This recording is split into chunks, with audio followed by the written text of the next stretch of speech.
Astaghfirullah. Alhamdulillah wassalatu wassalamu ala Rasulillah wa ala alihi wa sahbihi wa mawalah, la haula wa la quwata illa billahi wa ba'd. Baik, kita lanjutkan kajian kita, masih membahas kita Bulughul Maram, dan kita masuk pada hadis dari Abdullah ibn Mas'ud radhiyallahu an, hadis yang ke-438.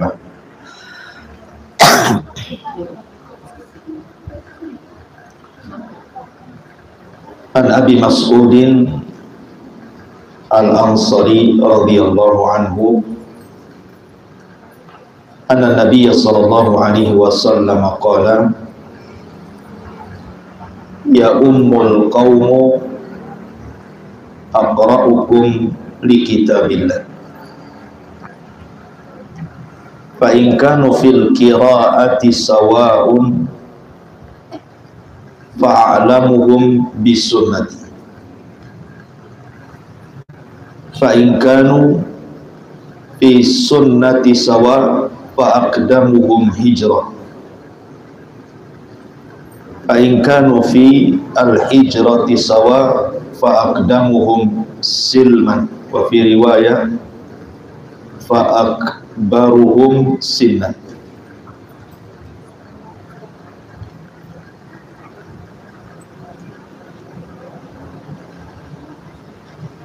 Wala ya'umanna atau wala ya'umanna ar-rajula fi sultanihi wala yaqud fi baitihi ala takrimatihi illa bi'idni.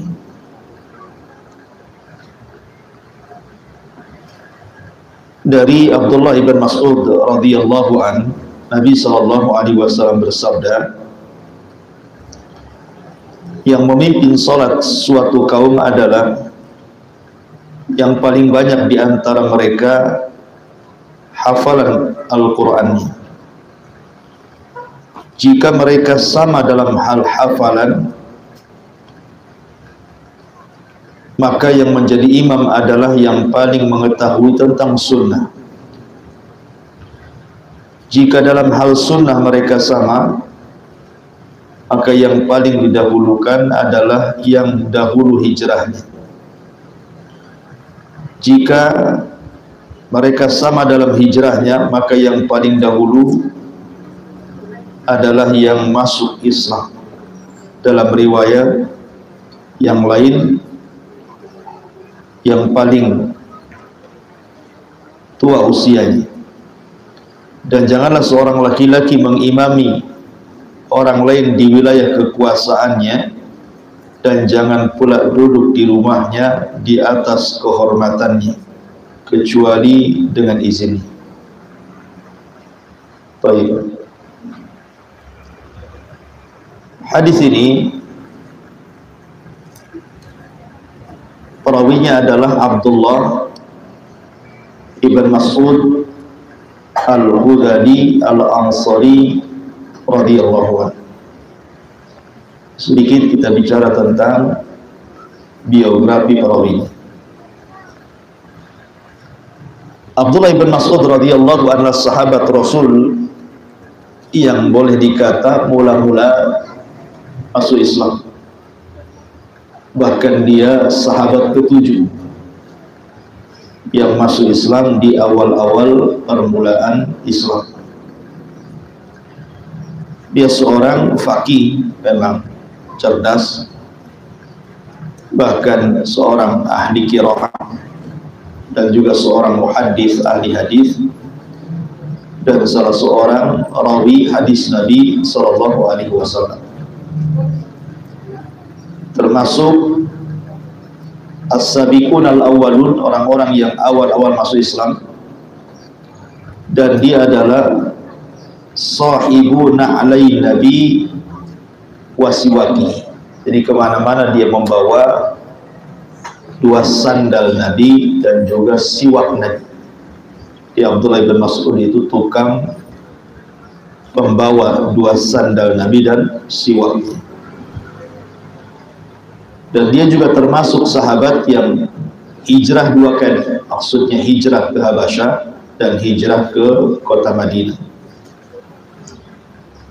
Dia mendapatkan 2 kiblat dalam sholat, kiblat ke Baitul Maqdis dan kiblat ke Ka'bah.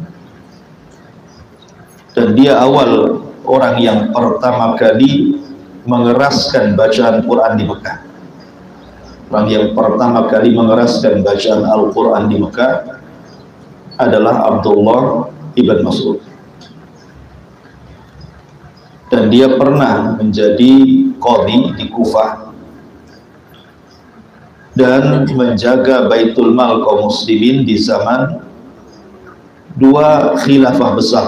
Pertama Umar bin Khattab radhiyallahu an, dan yang kedua di masa Utsman ibn Affan radhiyallahu an. Adapun sebab Islamnya, jadi Abdullah ibn Mas'ud radhiyallahu an, dia masuk Islam sebelum Nabi SAW punya markas di Daril Arqam. Jadi awal-awal Islam itu kan ada rumah pemiliknya Arqam, di Daril Arqam itu adalah markas dakwah Rasul di Mekah pertama kali. Tetapi Abdullah ibn Mas'ud ini masuk Islam sebelum ada markas tempat berkumpulnya berdakwah di Daril Arqam, karena memang dia termasuk awal-awal yang masuk Islam, boleh dikata orang nomor 7 dari sahabat-sahabat Rasul yang masuk Islam. Jadi ketika Abdullah ibn Mas'ud radhiyallahu anhu ini menjadi penggembala kambing dari seorang musyrik namanya Uqbah bin Abi Mu'aid yang sangat memusuhi Nabi. Jadi Nabi SAW bersama Abu Bakar suatu ketika lewat, dan Abdullah ibn Mas'ud ketika itu masih musyrik. Jadi Nabi mengatakan, ya gulam, hal min labanin, apakah ada air susu kambing yang bisa diperah dari kambing yang kau gembala ini? Maka Abdullah bin Mas'ud mengatakan, nah, iya, akan tetapi ini bukan kambingku, ini kambing tuanku Uqbah bin Abi Mu'aid. Maka Rasulullah SAW mengatakan, kalau begitu ada kambing betina yang tidak punya anak, karena kalau dia punya anak kan mengeluarkan air susu, tetapi kalau kambing nggak punya anak kan nggak keluar air susu. Jadi Nabi meminta kambing yang belum punya anak. Maka akhirnya kemudian didatangkan oleh Abdullah bin Mas'ud kambing tersebut dan diusap oleh Rasul. Tete kambing tersebut tiba-tiba penuh dengan air susu. Maka kemudian Rasul mengambil air susu itu dan meminumnya, kemudian juga Abu Bakar ikut meminumnya, dan juga Abdullah ibn Mas'ud meminumnya. Masalahnya Abdullah ibn Mas'ud ini heran, kok bisa orang menjadikan kambing yang tidak punya anak hanya disentuh kemudian penuh dengan air susu. Jadi suatu hari dia datang kepada Nabi SAW, ingin diajarkan, mungkin ada beberapa kalimat yang Rasul katakan saat menyentuh susu kambing tersebut. Jadi Abdullah bin Mas'ud mengatakan, ya Rasulullah, alimni min hadha, ya Rasul, bisakah kau ajarkan kepadaku kalimat yang kau baca saat kau sentuh air susu kambing itu? Maka kemudian Nabi SAW terdiam, kemudian mengusap kepala Abdullah ibn Mas'ud dan mengatakan, innaka gulamun mu'allam, engkau anak yang kelak akan diberikan ilmu oleh Allah Subhanahu wa ta'ala. Lah sebab doa Nabi SAW ketika itu, maka Abdullah ibn Mas'ud masuk Islam. Dan betul ketika Rasul mengatakan innaka gulamun mu'allam, engkau seorang laki-laki yang akan banyak mendapatkan ilmu, maka Abdullah ibn Mas'ud menjadi ulamanya para sahabat. Setelah itu dia menjadi ulamanya para sahabat karena semua bidang dalam agama dia menguasai. hadisnya, fikihnya, Qur'annya, semua. Bahkan dijadikan rujukan oleh para sahabat Nabi SAW setelah wafatnya Nabi SAW. Lah Abdullah bin Mas'ud sendiri adalah orang yang memang dikenal suara baca Qur'annya indah. Jadi Abdullah bin Mas'ud sendiri adalah orang yang suara baca Qur'annya indah. Sampai indahnya suara bacaan Abdullah bin Mas'ud ini, Nabi SAW terkadang datang kepada beliau minta dibacakan Al-Quran. Di dalam riwayat, Abdullah bin Mas'ud radhiyallahu anhu didatangi Rasul, kemudian Rasul mengatakan, "Iqra' alayya al-Quran." Tolong bacakan kepadaku satu surat dalam Al-Quran. Kata Abdullah bin Mas'ud heran dan mengatakan, "Ya Rasulullah, a'aqra'u 'alaika wal Qur'anu unzila ilaika." Rasul, apakah saya harus membaca Quran sementara Quran turun kepadamu? Maka Rasul mengatakan, "Sudah, baca saja." Maka Abdullah bin Mas'ud kemudian membacakan surah Nisa sampai kepada ayat 41, "Fa kaifa idza ji'na min kulli ummatin bisyahid wa ji'na bika 'ala haula'i syahida." Bagaimana kalau seandainya kami datangkan pada tiap-tiap umat ini saksi dan kami datangkan engkau wahai Muhammad sebagai saksi bagi mereka? Maka Rasul sallallahu alaihi wasallam pun kemudian meneteskan air matanya dan mengatakan, "Hasbuka ya umma abdin." Cukuplah wahai ibnu ummi abdin. Ibnu ummi abdin ini kunyah daripada Abdullah ibn Mas'ud. Artinya Nabi SAW saking memujinya suara Abdullah ibn Mas'ud, terkadang datang hanya untuk minta dibacakan Quran. Dan subhanallah, Abdullah ibn Mas'ud ini orang yang paling paham tentang Al-Quran, di mana diturunkan, untuk peristiwa apa diturunkan, dan kepada siapa diturunkan. Dan ini diriwayatkan oleh Masruq ibn al-Ajda dari Abdullah ibn Mas'ud sendiri, di mana Abdullah ibn Mas'ud mengatakan, "Wallahi ladzi la ilaha ghairu." Demi Allah yang tidak ada sesembahan yang berhak disembah kecuali Allah. "Ma unzilat suratu min kitabillah illa ana a'lamu aina unzilat." Tidaklah satu surat pun dalam Al-Quran kecuali saya tahu di mana Quran itu turun. Bahkan wala unzilat ayatun min kitabillah illa ana a'lam fima unzilat. Bahkan tidak diturunkan satu surat dalam Al-Quran kecuali saya tahu untuk apa surat itu diturunkan dan kepada siapa surat itu diturunkan. "Walau a'lamu ahadan a'lam minni bi kitabillah tablughuhul ibilu la raqibtu ilaihi." Kalau seandainya di sana ada orang yang lebih pakar dariku, kata Abdullah bin Mas'ud, dan aku bisa menjangkau dengan cara mengendarai unta, pasti aku akan datang kepadanya. Menunjukkan kepakaran beliau dalam Al-Quran gitu ya. Tidak ada yang menandingi kepakaran beliau dalam Al-Quranul Karim. Bahkan dikatakan oleh Nabi SAW, ambillah Al-Quran dari 4 orang. Ambillah Al-Quran dari 4 orang. Kemudian Rasulullah SAW menyebutkan salah satunya adalah Abdullah ibn Mas'ud, kemudian Ubay ibn Ka'ab, kemudian Mu'ad ibn Jabal, kemudian Salim maula Abi Hudzaifah. Jadi Abdullah ibn Mas'ud masuk di 4 sahabat yang direkomendasikan Rasul untuk diambil Al-Quran. Jadi memang luar biasa Abdullah ibn Mas'ud. Bahkan suatu ketika Nabi SAW, kemudian Abu Bakar dan Umar itu baru datang dari Safar. Jadi melewati Masjid Nabawi. Tiba-tiba kemudian di balik dinding Nabi SAW mendengar ada orang yang membaca Al-Quran dengan sangat indahnya. Maka kata Rasulullah kepada Abu Bakar dan Umar, "Berhenti, kita dengarkan orang yang membaca Quran." Kemudian Rasulullah SAW bersama Abu Bakar dan Umar pun mendengarkan dengan seksama sampai selesai dibaca. Kemudian Rasul mengatakan kepada Abu Bakar dan Umar, wahai Abu Bakar dan Umar, kalau kalian ingin mendengar bagaimana Jibril membaca Al-Quran saat turun wahyu kepadaku, falyaqra ala qiraati ibni ummi abdi, maka perdengarkan kepada bacaan ibnu ummi abdin, maksudnya Abdullah ibn Mas'ud.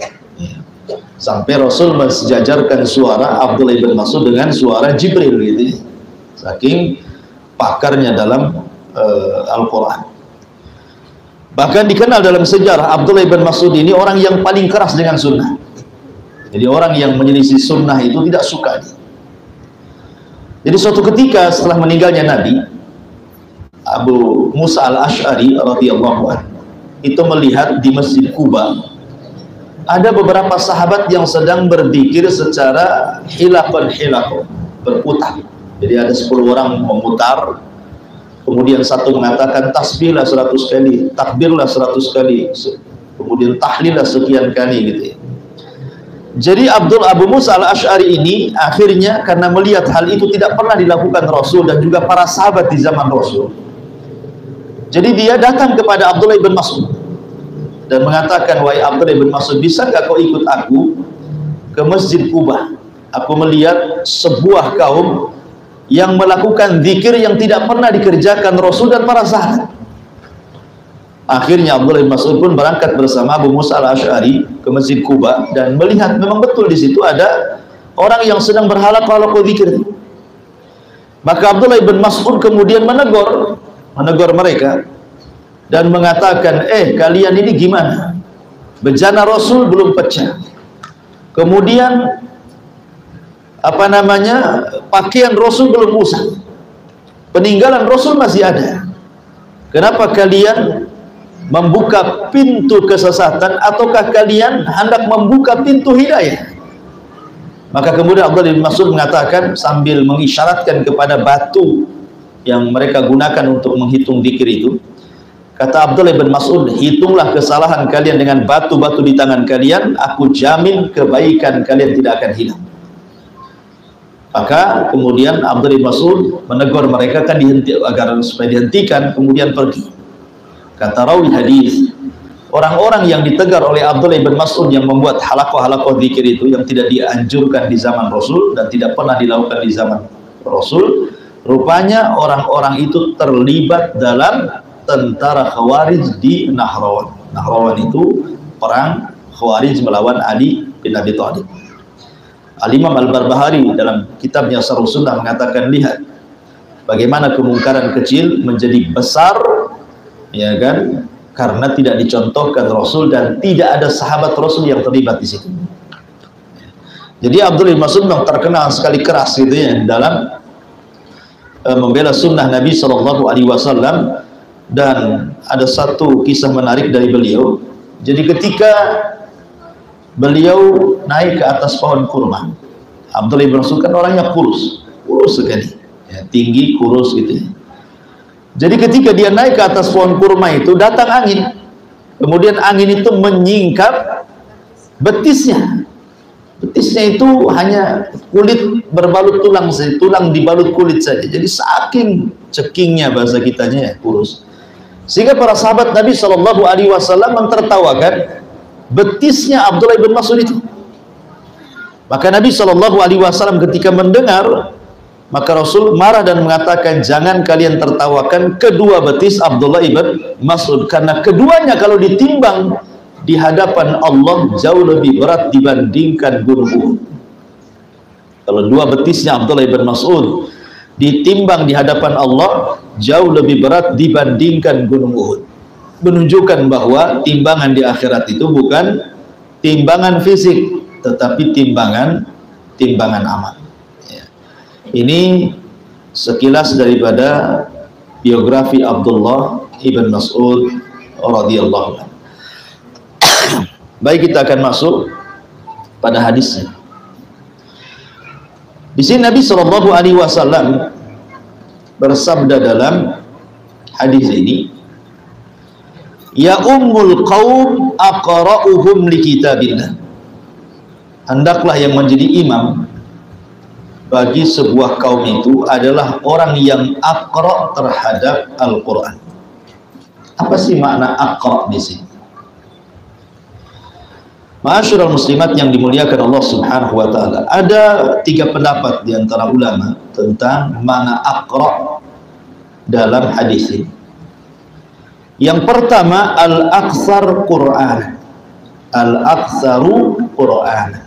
Orang yang paling banyak hafalan Al-Qur'annya. Ya. Jadi yang berhak menjadi imam adalah orang yang paling banyak hafalan Al-Quran. Ini pendapat yang pertama. Dalilnya adalah hadis yang dikeluarkan Imam Bukhari dari Abdullah ibn Umar radhiyallahu anhu.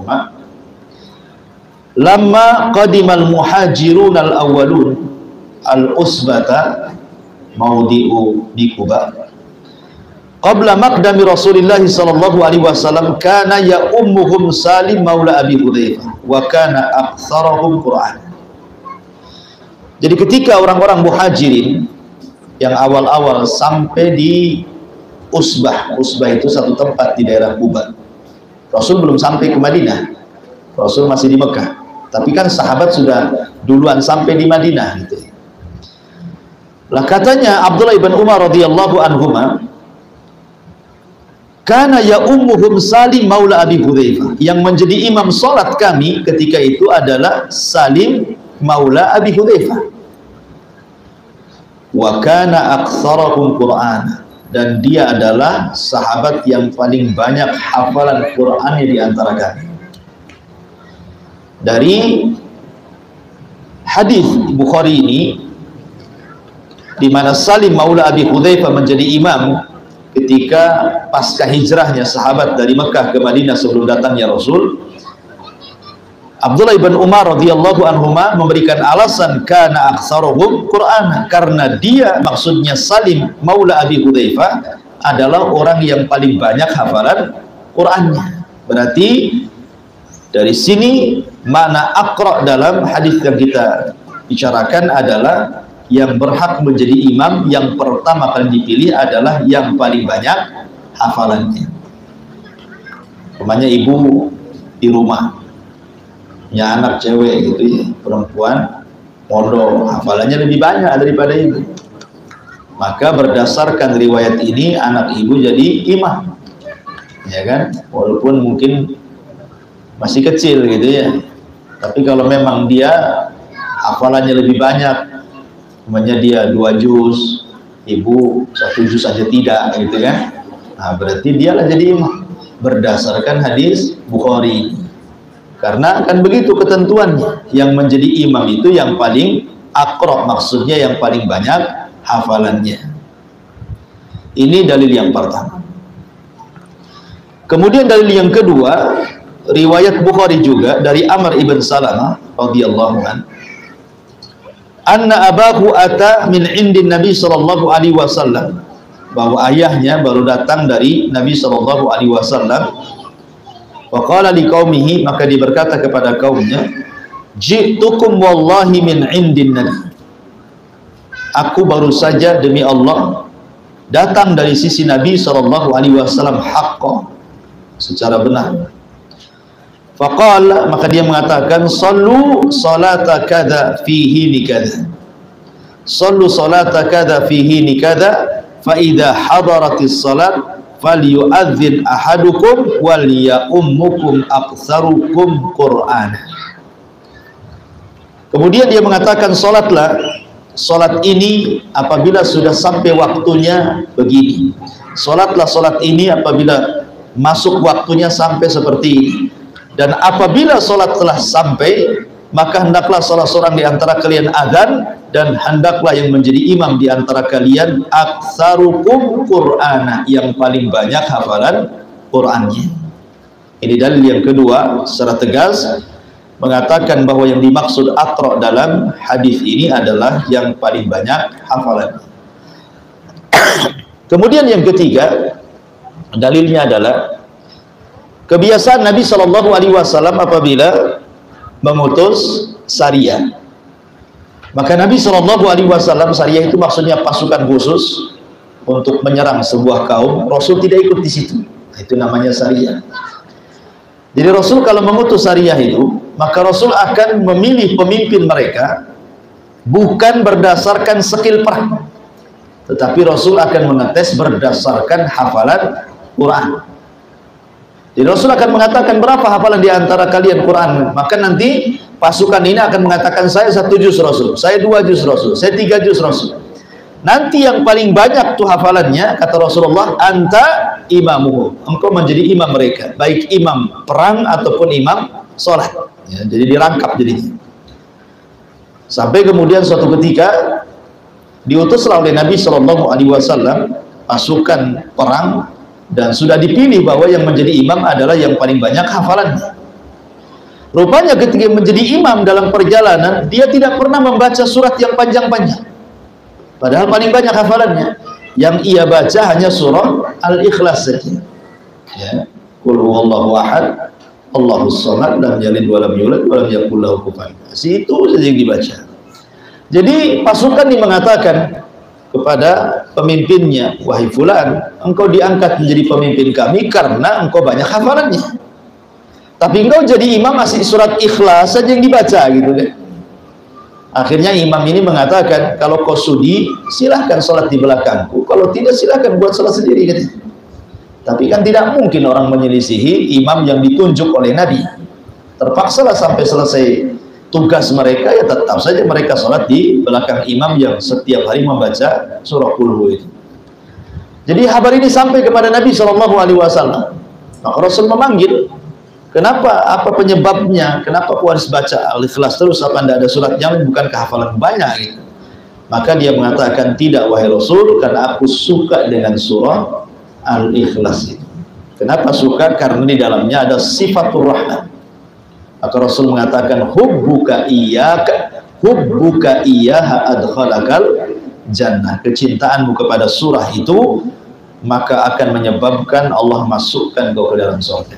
Ini juga menunjukkan bahwa Nabi Shallallahu Alaihi Wasallam memilih pemimpin perang dan juga imamnya adalah orang yang paling banyak bacaan Qurannya. Ya. Dan tidak mesti orang yang paling banyak bacaan Qurannya kemudian dia pula membaca bacaan yang panjang kan gitu ya. Buktinya ini walaupun bacaan Qurannya hafalannya banyak, tapi yang dibaca Qul huwallah juga kan itu. Jadi tidak perlu mencela. Ya, jangan kemudian mengatakan kamu kan hafalannya banyak, asik yang dibaca ini saja kan itu. Karena ada sahabat yang melakukan seperti ini dan tidak celah Nabi. Ini pendapat yang pertama. Pendapat yang kedua, yang dimaksud aqra di sini bukan yang paling banyak hafalannya, tetapi al-ahsanu qira'atan, yang paling indah bacaannya. Gak apa-apa sedikit hafalannya, tapi indah bacaannya. Maksudnya indah bacaannya itu qira'atuhu tammah, yuqimul huruf wa ya'ti biha ala akmali wajhin la yusqitu minha syai'an. Betul-betul bacaannya sempurna, tidak jatuh satu huruf pun, artinya betul-betul makhrajnya sempurna, kemudian juga tajwidnya sempurna, kemudian juga lagunya juga sempurna. Pokoknya indah dia membaca Quran. Ya, mungkin dia tidak banyak hafalannya, tapi keindahan bacaannya itu luar biasa. Maka kalau seandainya ada dua imam, yang satu hafalannya banyak tapi bacaannya kurang bagus gitu, yang satu hafalannya mungkin tidak sampai 30 juz, mungkin ya 10 juz saja, tapi bacaannya bagus, ya makhrajnya, tajwidnya, lagunya, langgamnya, dan begitu seterusnya, maka pendapat yang kedua, yang dipilih menjadi imam yang indah suaranya, bukan yang banyak hafalannya. Ini pendapat yang kedua. Dalilnya adalah hadis yang dikeluarkan Imam Bukhari juga dari Abdullah ibn Abbas radhiyallahu anhu. Qala Umar berkata, Ubay aqra'una. Maksudnya Ubay itu aqra'una. Ubay ibn Ka'ab adalah orang yang paling aqra' di antara kami, kata Umar. Ubay bin Ka'ab maksudnya aqra'una, orang yang paling aqra' di antara kami. Maksudnya perkataan Umar, kata Abdullah ibn Abbas, adalah ahsanuna qira'atan, yang paling indah bacaan Qur'annya. Makanya satu-satunya sahabat yang disebut namanya oleh Allah untuk dibacakan surat dalam Al-Quran adalah Ubay ibn Ka'ab. Ya. Jadi suatu ketika Rasul memanggil Ubay ibn Ka'ab dan mengatakan, ya Ubay, baru saja Allah menyuruhku untuk membacakan kepadamu satu surat dalam Al-Quran. Ubay kaget, asammanillah, apakah Allah menyebut-nyebut namaku, katanya. Kata Rasul, iya, namamu disebut-sebut, katanya. Habis itu Ubay menangis. Dan Rasul kemudian mengatakan, aku disuruh oleh Allah untuk membacakan lam yakunil ladzina kafaru min ahlil kitab, surah lam yakun. Ya, ini menunjukkan kehebatan Ubay ibn Ka'ab gitu ya. Namanya disebut-sebut karena dia memiliki keindahan suara di dalam membaca Al-Quran. Ini pendapat yang kedua. Berdasarkan hadis Bukhari dari Abdullah bin Abbas radhiyallahu anhu, ketika Umar mengatakan Ubay aqra'una, maksudnya ahsanuna qira'atan, yang paling baik, yang paling indah bacaannya, menunjukkan bahwa aqra' di sini bukan yang paling banyak hafalannya, tetapi yang paling indah suaranya. Ini pendapat yang kedua. Kemudian pendapat yang ketiga, maksud aqra di sini bukan yang paling indah bacaannya, bukan pula yang paling banyak hafalannya, tetapi maksudnya al-afqah, yang paling afqah, yang paling alim. Ya. Namanya di satu masjid ini si A hafalannya banyak. Ya. Kemudian si B hafalannya sedikit tapi suaranya bagus. Si C ini mungkin hafalan tak banyak, suara pun tak bagus, tapi dia ustadznya di situ. Ya. Mungkin dia pengajarnya, dia mampu mengajarkan akidah, mampu mengajarkan fikih, mampu mengajarkan semua bidang-bidang ilmu. Tapi kalau hafalan Qur'annya tidak banyak dan suaranya pun kalau ngaji kurang bagus gitu ya. Nah, maka tetap didahulukan yang afqah, yang paling alim di situ. Ukurannya bukan hafalannya, bukan bacaannya, tetapi kealimannya. Ini pendapat yang ketiga. Dan ini berdasarkan dalil bahwa Nabi SAW saat sakit, siapa yang disuruh untuk mengganti imam? Abu Bakar. Padahal Abu Bakar tidak dikenal Qur'annya. Yang dikenal Qur'annya ya Ubay, Abdullah bin Mas'ud, Mu'adz bin Jabal, kan itu yang dikenal kan. Tetapi Nabi SAW tetap memerintahkan Abu Bakar menjadi imam sholat. Ketika Aisyah radhiyallahu anha menawarkan Umar, Rasul pun tak mau. Rasul mengatakan, tetap perintahkan bapakmu untuk menjadi imam sebagai pengganti.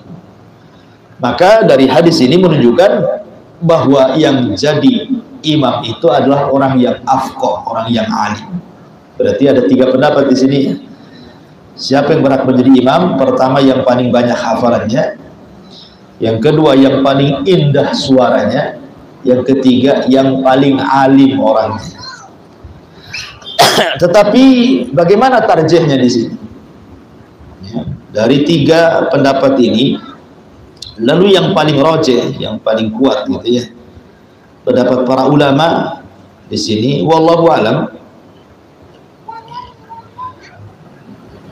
bahwa pendapat yang kuat tentang masalah ini, yang dimaksud aqra dalam hadis ini adalah yang paling aktsaruhum hifdhan lil Quran. Pendapat yang kuat, yang menjadi imam adalah yang paling banyak hafalan Al-Qur'annya. Kenapa? Li'annahu ja'ala milak al-imamati al-qira'ah wa ja'alaha muqaddamatun ala sa'iril khisali al-madhkurati ma'ah. Karena kita tahu bahwa imam sholat itu yang sangat diperhatikan adalah bacaannya. Jadi seseorang itu kan menjadi imam itu karena bacaan, ya. Lah karena imam itu adalah yang diperhatikan soal qiraah, soal bacaan, Makanya kemudian pendapat yang kuat aktsaruhum hifdzan lil Quran. Maka aqra di sini maknanya adalah yang paling banyak hafalan Al-Qur'annya, dialah yang didahulukan menjadi imam. Apalagi kalau dia tiga-tiganya punya, sudah banyak hafalannya, bagus bacaannya, alim orangnya, maka jangan bicara imam yang lain, dia yang paling utama gitu ya. Tapi kalau seandainya ada 3 orang, kelebihannya masing-masing, satu banyak hafalan, satu indah suara, satu alim orangnya, berarti pendapat yang kuat adalah tetap yang paling banyak hafalan Quran yang menjadi imam. Nah, gitu ya rojehnya, tarjehnya di sini. Wallahu a'lam. Baik, ini penjelasan ya umul qaumu aqra'uhum li kitabillah. Fa in kanu fil qiraati sawa. Fa in kanu fil qiraati sawa fa'alamuhum bisunnah. Kalau dalam hafalan banyak, sama-sama selesai 30 juz, sama-sama hafid ya, yang satu hafid, yang satu juga hafid, sama-sama mutkin lagi. Maka kalau memang ada kesamaan, maka siapa yang didahulukan di sini? Fa'alamuhum bisunnah. Maka yang paling paham tentang sunnah. Maksudnya sunnah di sini yang paling paham tentang hukum-hukum seputar sholat. Sebab kalau seandainya dia hanya menang hafalan, tetapi fikih sholatnya kurang, dikhawatirkan ketika dia jahil dengan hukum-hukum sholat, boleh jadi kemudian dia menambah atau mengurang dalam sholatnya. Dia tidak paham hukum-hukum sujud sahwi, hukum-hukum sujud tilawah, hukum-hukum ketika ada penambahan, ada pengurangan, apa yang harus dilakukan, akhirnya kan rusak sholatnya ya. Makanya kalau memang dari segi hafalan sama, maka sekarang seleksinya adalah dari segi pengetahuan fikih sholatnya. Kalau dia memiliki pengetahuan fikih sholat gitu ya, tahu apa yang harus dilakukan saat lupa, saat tidak lupa, saat menambah, saat mengurang, dan begitu seterusnya, berarti yang didahulukan adalah bukan hanya sekedar qiraah, tetapi juga pengetahuan tentang fikih sholat. Kemudian yang ketiga, kalau seandainya dua-duanya sama nih, dua-duanya hafid, dua-duanya alim, ya, dua-duanya juga paham fikih sunnah, fikih sholat gitu ya, kemudian juga bacaannya, hafalannya sudah kurang lebih saja, maka kata Nabi SAW, fa in tasawau, kalau memang mereka sama, siapa yang dahulukan? Maka fayuqaddam al-aqdam hijratan, maka siapa yang lebih dulu hijrahnya. Maksudnya lebih dulu hijrahnya, umpamanya hijrah itu kan bisa diartikan macam-macam. Umpamanya negeri kafir kan itu, di sebelahnya negeri Islam. Maka siapa yang dulu hijrah dari negeri kafir ke negeri Islam, nah, itu pun bisa diartikan hijrahnya dahulu, berarti dia yang berhak jadi imam karena dia lebih dulu pindah. Atau bisa diartikan siapa yang lebih dulu hijrahnya, maksudnya tobatnya ya, dulunya sama-sama orang jahil, tetapi yang satu ini duluan mondok gitu ya, duluan masuk pesantren, dia seniornya, nah gitu ya. Jadi kalau memang dia duluan dari segi tobatnya, dari segi hijrahnya ke jalan yang benar, maka dia lebih didahulukan walaupun usianya lebih muda. Pokoknya lebih dahulu. Kamu mondok tahun berapa? Oh, tahun sekian. Oh, saya lebih dulu, berarti saya yang berhak. Nah, gitu maksudnya. Jadi yang lebih dahulu hijrah, itu juga bisa diartikan makna hijrah di sini. Tapi kalau seandainya sama-sama nih hijrahnya, sama-sama tobatnya, sama-sama mondoknya, sama-sama hafalannya, sama-sama alimnya, ya kan? Maka fa'aqdamuhum islaman. Dalam riwayat sinnan, maka siapa yang lebih dulu masuk Islam, itu kalau dari orang kafir menjadi muslim. Tetapi maksudnya di sini ada juga mentafsirkan sinnan. Ya, sinnan itu maksudnya siapa yang lebih tua di antara imam tersebut. Ya, jadi kalau hafalannya sama, bacaannya sama, alimnya sama, hijrahnya sama, Islamnya juga sama, terlahir dari orang tua Islam, maka barulah cerita tentang sinan usia. Nah, sekarang kalau usia sama Ustaz, gimana caranya? Maka di sini terjadi undian kocok arisan. Ya, masukkan namanya, dikocok-kocok siapa yang jatuh namanya, itulah berhak menjadi imam. Karena semua sama. Kalau semua sama ya harus Qur'an. Tidak mungkin dua-duanya jadi imam, gitu kan? Maka ini penting, inilah seleksi menjadi imam. Berarti berdasarkan hadis ini seleksi jadi imam itu ada 5, gitu ya. Pertama aqra, ya. Yang kedua a'lam bis sunnah, yang ketiga aqdam hijrah, yang keempat aqdam sinan, gitu ya. Dan yang kelima qur'ah. Qur'ah itu maksudnya undian. Kalau semua sama baru diundi. Kemudian Rasul mengatakan wala ya'umanna ar-rajulur rajula fi sultani wala yaqudu fi baitihi ala takrimatihi illa biidni. Tidak boleh kemudian seseorang laki-laki mengimami orang lain di wilayah kekuasaannya. Umpamanya saya masuk ke salah satu masjid, walaupun saya ini ustadz, banyak hafalannya, faqih dan begitu seterusnya, kemudian di situ imamnya biasa-biasa saja, gitu ya, nggak pernah mondok, tapi ya bisalah jadi imam. Tidak bisa kita mentang-mentang lebih alim, lebih banyak, tiba-tiba kemudian kita main maju saja menjadi imam. Nggak boleh, karena setiap masjid itu ada wilayahnya masing-masing. Kecuali kalau diizinkan. Oh, nampak yang jadi imam itu murid saya, umpamanya kan, oh ada datang ustadz aja lah, itu boleh, berarti sudah dapat izin ya. Sama juga kalau ibu bertamu ke salah seorang akhwat, kemudian datang waktu sholat, kemudian ingin berjamaah, tidak bisa kemudian kita yang tamu jadi imam sebelum ada izin dari tuan rumah. Kita tetap mendahulukan tuan rumah. Silakan antum yang punya rumah yang jadi imam, kecuali kalau tuan rumahnya ngasih izin. Oh, tidak bisalah, kamu saja. Nah, itu kan sudah dapat izin namanya. Nah, inilah makna daripada jangan sampai kemudian seseorang mengimami orang lain di wilayah kekuasaannya. Dan jangan pula duduk di rumahnya di atas kehormatannya, maksudnya pemilik rumah, kecuali dengan izinnya. Jadi kalau bertamu, ya kan, nggak boleh main duduk di kursi, Bu, ya. Kecuali diizinkan, silahkan duduk, baru duduk. Ya, jadi kalau bertamu ya berdiri saja. Kalau orang tuan rumah nggak nyuruh duduk, ya berdiri saja. Ya, kenapa berdiri? Ya karena belum dikasih izin duduk, kan itu. Sudah rumah biasa kan, nah, nggak bisa, kita punya adab, tetap ya kan, punya adab. Kalau tidak ada izin jangan duduk. Ya, bawa kursi sendiri aja di rumah. Ya.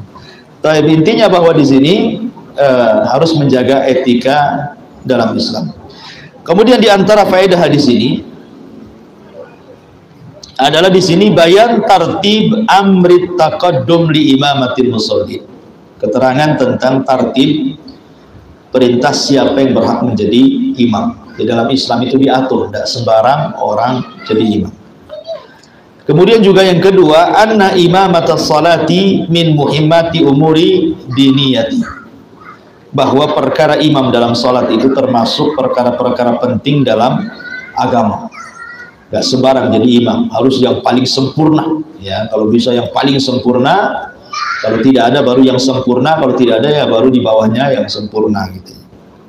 Nah, karena kalau kita di pedesaan biasanya yang menjadi imam itu bukan dari segi yang dalam hadis ini, biasanya karena kesenioran, ya, karena dia senioritas di situ, udah tua gitu ya, walaupun suaranya udah putus-putus tetap aja jadi imam dia, nggak mau diganti. Ya, nggak tahu kenapa. Kemudian yang ketiga, anna sahibal baiti aula bil imamah min ghairi, bahwa pemilik rumah lebih berhak menjadi imam dibandingkan tamunya. Kemudian juga annahu la yajlis ahadun alal makan al mukhassas li sahibil bait illa bi, tidak boleh orang duduk sembarang di tempat khusus pemilik rumah orang lain kecuali dengan izinnya. Seperti kalau bertamu saya katakan tadi, jangan langsung duduk kecuali diizinkan untuk duduk, gitu ya. Kemudian juga fadilatul muhajirina ala ghairihi. Di sini ada keutamaan muhajirin, orang-orang hijrah, dibandingkan yang lainnya. Taib, ini diantara faedah hadis yang kita baca. Saya kira satu hadis saja. Silakan sebelum sedikit mungkin ada yang bertanya.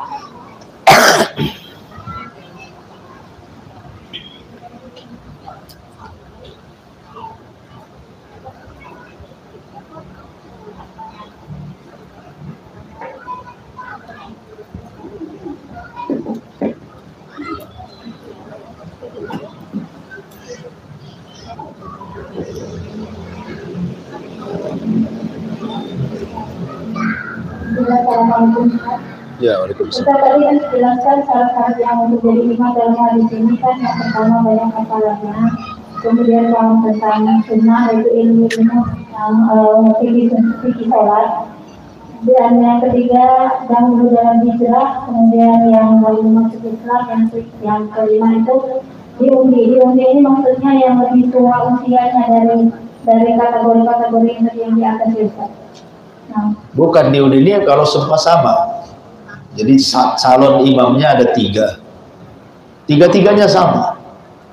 Ya, kalau tiga-tiganya sama itu artinya kriterianya sama, hijrahnya sama, bacaan Qur'annya sama, alimnya sama. Ada 3 orang nih. Siapa yang berhak jadi imam masjid kita ini? Namanya ada, kita buka di musola ini, kita buka pendaftaran yang akan jadi imam. Akhirnya banyaklah yang datang daftar gitu kan. Si Anu dari pondok ini, si Anu dari pondok ini. Nah, tentu kan panitia akan menyeleksi itu. Nah, kok semuanya sama nih, bacaannya semuanya enak, hafalannya sama-sama 30 juz dan juga sama-sama alim dan begitu seterusnya. Nah, kalau tidak ada kelebihan satu dengan yang lainnya, ya berarti dengan cara diundi. Kecuali kalau yang satu, oh dia hafalannya banyak, bacaannya bagus, dia juga alim, bisa ngajar lagi, bisa dia aja lah. Nah, kan jelas ada keutamaannya gitu ya dibandingkan yang lainnya.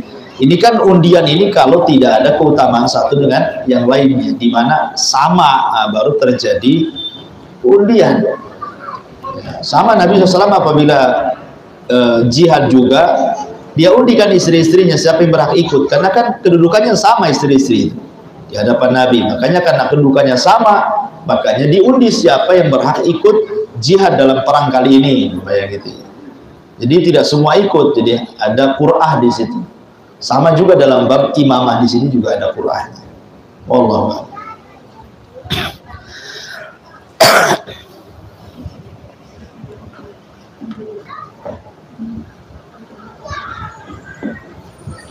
Izin bertanya kan? Ya. Terkadang di suatu kompleks itu imam masjid yang sudah bekerja di situ kan terkadang sekali-sekali itu salah bacaannya. Jadi kadang kita suruh anak-anak muda yang sudah dari pondok itu jadi imam, terus mereka berbilang beda itu. Kalau imam biasa itu kan setelah sholat itu ada zikir. Jadi mereka kalau ingin jadi imam kan mereka tidak terbiasa zikir bersama, jadi merasa tidak terbiasa dalam itu, takutnya makmumnya akan mengikutinya itu malah nanti jadi potong. Bagaimana itu Ustaz? Iya, setiap masjid itu kan ada penguasanya. Setiap masjid itu ada penguasanya. Mungkin bahasa lain pengurusnya.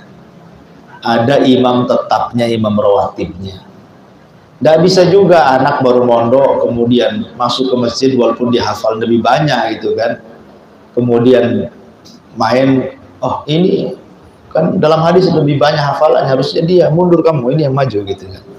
Kan tidak bisa main-main gitu kan.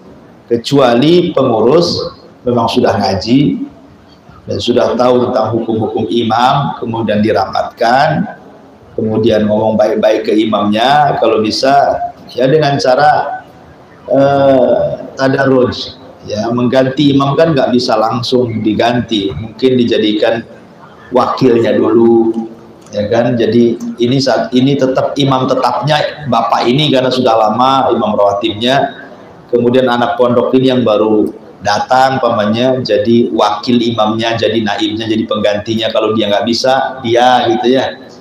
Jadi harus ada tadarruj dalam Islam, itu harus ada tadarruj karena Hukum-hukum dalam Islam sendiri memang harus tadarruj. Contoh nih, ketika Islam menghapus dunia perbudakan. Dulu orang-orang jahiliyah itu bisnis mereka adalah jual beli budak. Itu yang paling menguntungkan. Di zaman jahiliyah, bisnis yang paling menguntungkan adalah jual beli budak.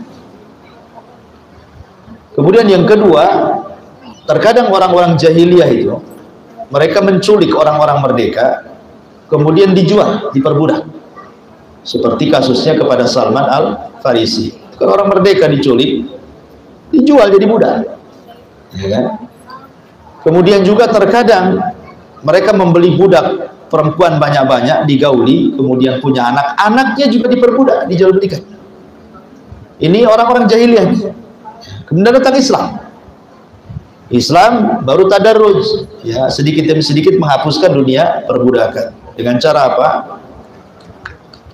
Kalau ada orang menggauli budaknya, kemudian punya anak, berarti anaknya itu menjadi merdeka karena nasabnya kepada tuannya. Nah, dihapus satu, ya kan? Kemudian yang kedua, setiap amalan yang dilanggar kafarohnya mulai dengan cara memerdekakan budak. Yang pertama sebelum yang lain. Ya, contoh namanya kafarah dihar. Merdekakan dulu budak. Kalau tidak bisa baru puasa kan gitu. Jima di bulan Ramadan. Sebelum ngasih makan, sebelum puasa, merdekakan budak dulu, ya kan? Nah, mulailah kemudian dihapus tuh perbudakan dengan cara apa? Ya, setiap pelanggaran kafarah mesti yang didahulukan merdekakan budak. Ya, kan mulai itu dihapus sedikit demi sedikit gitu ya. Kemudian Rasul bersabda tentang keutamaan memerdekakan budak, gitu ya. Jadi Islam itu berusaha untuk meninggalkan dunia perbudakan sebenarnya kan itu. Jadi tapi kan tidak secara langsung karena memang tradisi jahiliyah kan memang itu ekonomi mereka seperti itu. Nah, tetapi artinya bahwa Islam pun ada tadarruj seperti penghalaman khamr, kan tidak langsung. Ya, pertama Allah ngasih pikiran dulu khamr itu ada manfaat tetapi banyak madarat. Ya. Kemudian setelah lama-lama disempitkan waktunya, boleh mabuk tapi jangan ketika sholat. Gitu ya. Kemudian lama-lama baru diharamkan secara mutlak. Nah, gitu. Jadi memang hukum itu seperti itu. Maka kita pun beramal di masyarakat seperti itu kan itu. Ya, kalau bisa kita gadang-gadangkan dulu ini calon pengganti imam itu. Ya, kalau bisa dirubah secara bagus ya alhamdulillah, tapi kan kebanyakan tidak bisa karena di masyarakat itu ada hukum adatnya juga gitu ya. Setiap masjid itu kan ada penguasanya. Nggak bisa main terobos kan. Nah, tapi minimalnya sudah disiapkan untuk masa depan. Nah, jadi wallahu a'lam. Ustaz ingin bertanya, bagaimana kita di belakang imam yang merokokkan? Sebenarnya nanti pembahasannya ada hadis yang berikutnya, ya hadis yang setelah hadis ini sebenarnya tentang hukum bermakmum dengan orang fasik. Ya, hukum bermakmum dengan orang fasik. Tetapi kan kefasikan itu kan ada dua, ada fasik amal, ada fasik i'tiqad. Ada fasik amal artinya perbuatannya fasik seperti mungkin mengadu ayam gitu kan, berjudi, minum khamar, narkoba gitu kan. Kemudian dijadikan imam, itu kan namanya imamatul fasik. Ataupun fasik secara i'tiqad, keyakinan. Mungkin dalam bab nama dan sifat dia batil gitu ya, mengikuti kelompok-kelompok ahli bid'ah dan begitu seterusnya. Itu nanti ada pembahasan. Ya, bagaimana hukum seorang makmum itu bermakmum kepada imam yang seperti ini. Ya, jawabannya tunggu minggu depan. Wallahu a'lam. Kadang di satu masjid itu imamnya bacaannya kurang bagus, tapi karena disenangi oleh masyarakat tempat sesuai dengan kebiasaan mereka, maka orang ini diangkat menjadi imam. Yang menjadi pertanyaan adalah ketika seseorang yang dia sholat bermakmum dengan imam yang tidak baik bacaannya dan bahkan sedikit bisa merubah makna dari ayat yang dibaca, apa hukumnya bagi makmum yang seperti ini? Apakah dia tetap sholat ikut dengan imam tersebut karena menghormati atau dia memilih sholat sendiri. Karena kan ada dalil mengatakan bahwa haram bagi dia untuk sholat di belakang imam yang yang sholat bacaannya itu tidak bagus untuk dia yang sendiri itu. Ya, itu nanti ada pembahasan tentang hukum bermakmum dengan imam yang lahan dalam qiraah, lahan dalam bacaan. Lahan itu artinya bermain-main dalam bacaan Quran. Ya. Lahan qiraah itu ada yang sampai merubah makna, ada yang tidak sampai merubah makna. Jadi harus dilihat kan, ada yang fatal, ada yang ringan. Jadi lahan itu kan macam-macam. Ada yang memang dia lidahnya sudah berusaha belajar, tetapi memang sulit untuk mengambil lahjah Arab terkadang kan itu ya. Ain jadi ngain, umpamanya kan. Kan ada sebagian orang kan susah, orang Sunda bilang fa tidak bisa, bilang pak gitu kan, pak amaman, fa amaman gitu dibilang. Tapi kalau f bisa orang Sunda, tapi kalau fa nggak bisa, pak gitu. Itu kan lahan juga kan ya. Fa tidak bisa, dia bilangnya pak, tapi kalau suruh bilang f, bisa f dia.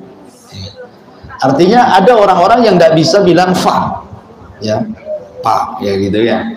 Jadi ada lahan itu sampai tingkat mana kan itu. Lahan itu kan ada bertingkat-tingkatnya. Kalau lahannya sampai merubah makna total gitu ya, memang nggak bisa dia baca Quran. Pemanya dod dibilang dad gitu ya, kemudian sod dibilang sin, dan begitu seterusnya sampai banyak merubah, maka dia tidak berhak jadi imam. Kalau banyak sekali merubah bacaan-bacaan Quran dengan lahjah dia yang kurang fasih, maka sebaiknya diganti imam, diganti. Tapi kalau hanya satu dua makhraj saja yang memang dia sudah berusaha tetapi memang nggak bisa sampai ke situ, dan kemampuan dia berbahasa Arab juga, kita bukan orang Arab, tetapi kita berusaha untuk belajar Quran tetapi juga tidak bisa juga mengucapkan lafaz itu, maka tidak mengapa ya, karena dia sudah ada upaya kan. Nah, tetapi kan sebaiknya kan kita harus mencari imam yang ideal, karena bagaimanapun keimaman dalam Islam itu bukan perkara mudah. Dia yang mengatur tentang sah dan tidaknya makmum di belakang, ya kan? Ya, cuman masalahnya kita dihadapkan ke masyarakat yang seperti tadi. Orang ini dihargai, dihormati, jadi menjadi imam itu karena dihormati. Bukan itu dalam Islam. Islam tidak mengajarkan jadi imam itu karena dihormati, bukan.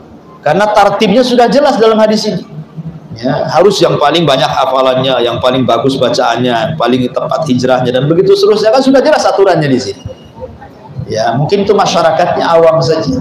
Kalau masyarakatnya sudah paham, saya kira tidak mungkin mengangkat imam karena segan. Tapi kalau sholat di belakangnya macam mana Ustaz? Ya lihat lahannya tadi, kalau sampai merusak semua bacaannya, sebaiknya sholat sendiri atau cari masjid lain. Wallahu a'lam.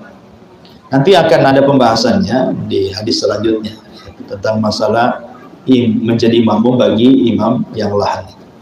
Wallahu a'lam, sekira cukup.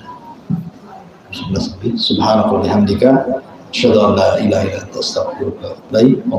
Assalamualaikum warahmatullahi wabarakatuh.